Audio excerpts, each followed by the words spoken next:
विवेक उजाड़ स्टेशन पर पहुंचता है, जहां रात की हवा में एक भयानक सन्नाटा और अजीब ठंडक भरी हुई है। वह सावधानी पूर्वक अपने कैमरे लगाता है। एक अकेला व्यक्ति रात की शांति को कैद करने की तैयारी कर रहा है। भेदने वाली ट्रेन की सीटी चुप्पी को तोड़ती है और घड़ी के अशुभ रूप से 2 या 13 पूर्वाह्न होने पर तेज होती जाती है। स्टेशन नंबर 29 पर बिना इंजन की एक ट्रेन अंदर आती है, जिसकी अंधेरी बोगियां भयानक रूप से चमक रही हैं। विवेक रुकता है।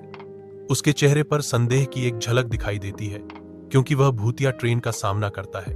अपना साहस जुटाकर विवेक आगे बढ़ता है, उस अज्ञात का सामना करने के लिए तैयार है जो भीतर इंतजार कर रहा है। जैसे ही विवेक ट्रेन पर कदम रखता है, रात में एक ठंडी हवा चलती है जो अंदर के भयावह दृश्यों का संकेत देती है। डिब्बे में लगभग पूर्ण अंधेरा है, सिवाय उन आंखों के जो अंधकार को भेदती हैं, देख रही हैं, इंतजार कर रही हैं। अंधेरे से एक निराकार आवाज गूंजती है, टिकट ले लिया बेटा, क्योंकि वापसी की कोई ट्रेन नहीं चलेगी।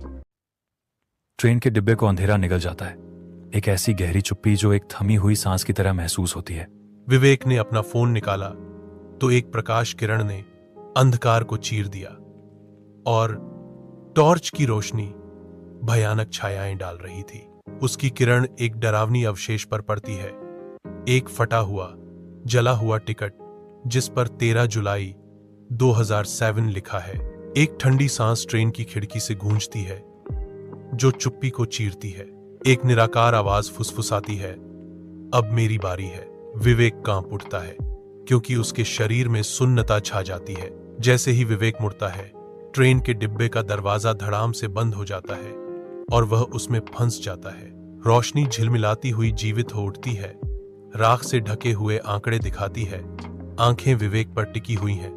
बिना इंजन के ट्रेन आगे की ओर झटके मारती है। स्टेशन पीछे हटता जाता है, क्योंकि एक आवाज गूंजती है, मैंने तुमसे कहा था, वापसी के लिए कोई ट्रेन नहीं होगी। मंद रोशनी में विवेक कांपता है। उसकी आंखें जले हुए फोटोग्राफ पर टिकी हैं। फटी हुई तस्वीर में एक युवा विवेक दिखाई दे रहा है। उसकी मासूम मुस्कान उसकी वर्तमान निराशा के बिल्कुल विपरीत है। अंधेरे में एक महिला की आवाज गूंजती है, तेरा टिकट उसी दिन कट गया था बेटा। ट्रेन के डिब्बे में विवेक लाशों से घिरा हुआ है जो करीब आ रही हैं। उनके चेहरे अजीब तरह से शांत हैं। बच्चे की आवाज भयावह रूप से गूंजती है, अब तुम सामने बैठोगे है ना? विवेक बेबसी से बैठे हैं। इसका वर्णन उस खालीपन को भरता है। विवेक बेबसी से उस पर बैठा है, अपनी ही सीट पर। ट्रेन हिंसक रूप से तेजी से बढ़ती है, अथाह अंधेरे में डूब जाती है, जैसे कि एक अंतहीन शून्य में खींची जा रही हो। विवेक अंतहीन अंधेरे में देखता है, यह यात्रा कभी खत्म नहीं होगी।